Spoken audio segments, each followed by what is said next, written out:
हरियाणा के बहुचर्चित Robert Vadra land deal की फाइलें बाढ़ में बह गई।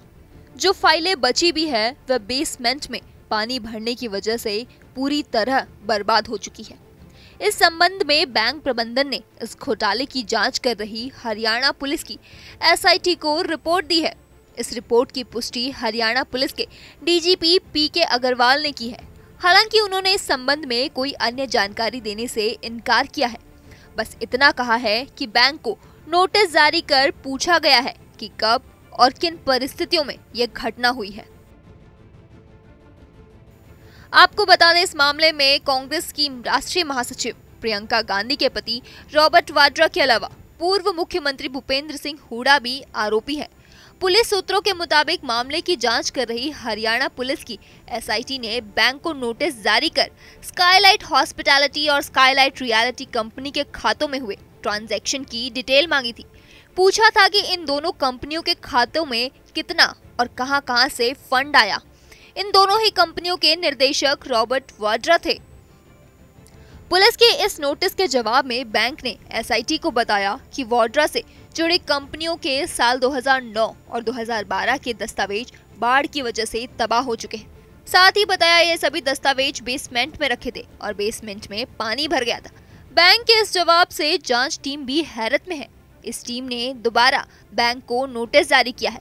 पूछा है कि क्या इस बाढ़ में केवल इन्हीं 2 कॉपियों के दस्तावेज नष्ट हुए हैं या फिर बैंक में रखे अन्य दस्तावेज को भी नुकसान पहुंचा है। एसआईटी ने इस संबंध में बैंक प्रबंधन से पूरा ब्यौरा डिटेल में देने को कहा है।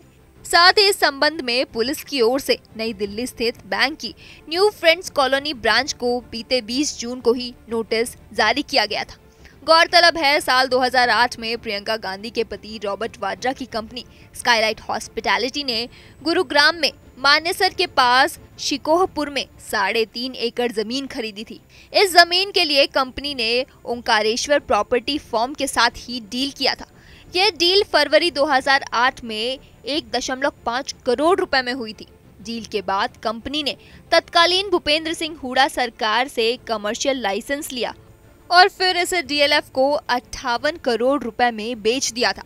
आरोप यह भी है कि इस लैंड डील के एवज में डीएलएफ को वजीराबाद में 3500 करोड़ की जमीन मिली थी। यह डील कांग्रेस सरकार के शुरुआती कार्यकाल में हुआ, लेकिन जब 2014 में चुनाव हुए तो बीजेपी ने इस मुद्दे को जमकर भुनाया। इससे राज्य में कांग्रेस के खिलाफ माहौल बना और मनोहर लाल के नेतृत्व में बीजेपी की सरकार बन गई। तब से मामले की जांच पुलिस की एसआईटी के पास है। अब ये गलती है या कोई सोची समझी साजिश, इसका तो भगवान ही मालिक। बहरहाल ये रॉबर्ट वाड्रा के लिए बड़ी राहत की खबर है।